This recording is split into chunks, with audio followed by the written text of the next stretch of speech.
ഇഫ്താറിനും evening snacks ആയിട്ടൊക്കെ വളരെ എളുപ്പത്തിൽ തയ്യാറാക്കി എടുക്കാൻ പറ്റിയിട്ടുള്ള നല്ല ക്രിസ്പി ആയിട്ടുള്ള ഒരു സ്നാക്സിൻ്റെ റെസിപ്പിയാണ്. അപ്പോൾ ഇതിന് വേണ്ടിയിട്ട് ഒരു കപ്പ് ചിക്കന് ഞാനൊന്ന് ഫ്രൈ ചെയ്ത് ചെറുതായി കട്ട് ചെയ്ത് ഇട്ട് കൊടുത്തിട്ടുണ്ട്. അല്ലെങ്കിൽ പുഴുങ്ങിയെടുത്ത് ചിക്കനും എടുക്കാം. അതേ കപ്പിൽ തന്നെ ഒരു കപ്പ് സവാള ചേർത്തി കൊടുത്തിട്ടുണ്ട്. 2 പച്ചമുളക് വട്ടത്തിൽ അരിഞ്ഞിട്ട് കൊടുത്തിട്ടുണ്ട്.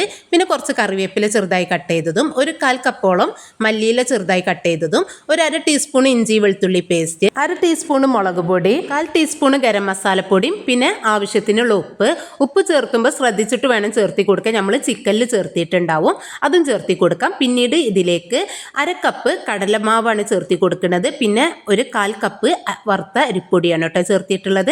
എന്നിട്ട് കുറച്ച് വെള്ളം ഒഴിച്ചിട്ട് ഇതുപോലെ ഒന്ന് കുഴച്ചെടുക്കുക.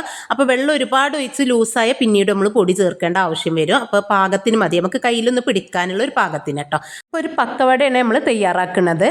അപ്പോൾ ഞാൻ ഈ ഒരു ഷേപ്പിലാണ് കേട്ടോ കയ്യിൽ വെച്ചിട്ട് ചെറുതായിട്ടൊന്ന് പരത്തിയിട്ടാണ് ഫ്രൈ ചെയ്തെടുക്കുന്നത്.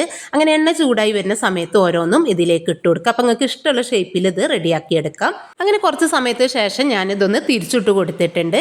അങ്ങനെ ഏകദേശം ഒന്ന് മൊരിഞ്ഞ് ഇതുപോലൊന്ന് റെഡിയായി വരുന്ന സമയത്ത് നമുക്കിത് എണ്ണയിൽ നിന്നും കോരി മാറ്റാം. അങ്ങനെ ബാക്കിയുള്ളതും ഇതുപോലെ തന്നെ ഫ്രൈ ചെയ്തെടുത്താൽ വളരെ എളുപ്പത്തിൽ തയ്യാറാക്കി എടുക്കാൻ പറ്റിയതും അതുപോലെ തന്നെ കുറേ സമയം ക്രിസ്പി ആയിട്ട് ഇരിക്കുന്ന പക്കവട ഇവിടെ റെഡി ആയിട്ടുണ്ട്. അപ്പോൾ ഇതുപോലെ തയ്യാറാക്കാത്തവരുണ്ടെങ്കിൽ തീർച്ചയായിട്ടും ഒന്ന് ഉണ്ടാക്കി നോക്കണേ. വീഡിയോ ഇഷ്ടപ്പെടുകയാണെങ്കിൽ മറ്റുള്ളവർക്ക് ഷെയർ ചെയ്ത് കൊടുക്കണേ.